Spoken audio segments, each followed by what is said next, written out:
All right, I got time for one more before I have to do a few other things. So let's reach in the jar, pull one more out. All right, this one is investing in Bitcoin risky?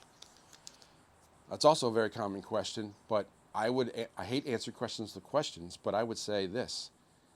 Is it riskier to leave your hard-earned value in dollars?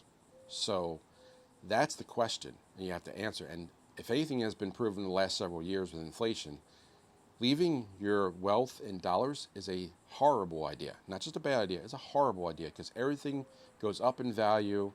Everything goes up in price with a dollar because the dollar was losing its purchasing power. It's a currency that's dying. So because it's not holding its purchasing power, you need to use those dollars and buy assets. Now, I'm going to go off a little bit of the Bitcoin script here and say, buy assets. This is where the gold, the silver, the Bitcoin people all get clash. But you need to focus on what they all agree on, which is the dollar is garbage. You don't want to save in dollars. You want to buy an asset that will hold its value over time. People that are a little bit skew a little older in the demographics because they grew up on gold in the 70s and 80s, they favor gold. And that makes perfect sense because gold holds its value. It's gone up in the last couple years significantly because the dollar is losing its purchasing power. Remember I talked about price, and it's a ratio of two things. Gold went up because the purchasing power of the dollar went down. Same thing for Bitcoin. Bitcoin is a form of digital gold.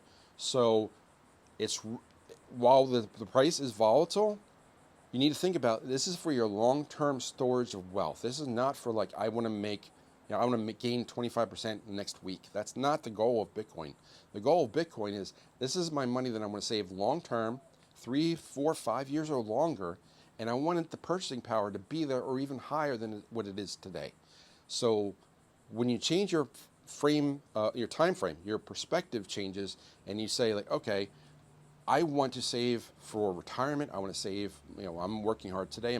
I have excess capital. Should I invest it in a stock? What should I put it in? Should I put it in a savings bond? Terrible idea. Get out of the dollar system.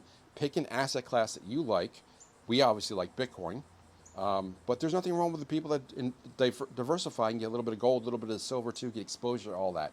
Because when those spike, when those go up, you can sell those assets and put more into Bitcoin. That's how you get ahead in the Bitcoin game. So I'll answer the question again. Let me read it one last time so I make sure I get it right.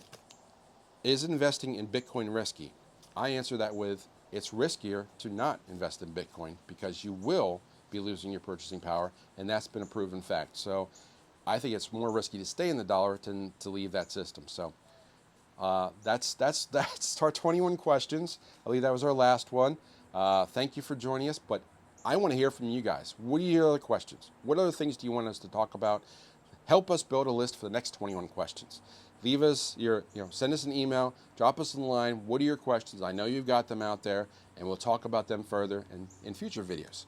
But until then, explore the website, give us a shout out, and we'll talk again soon. Take care.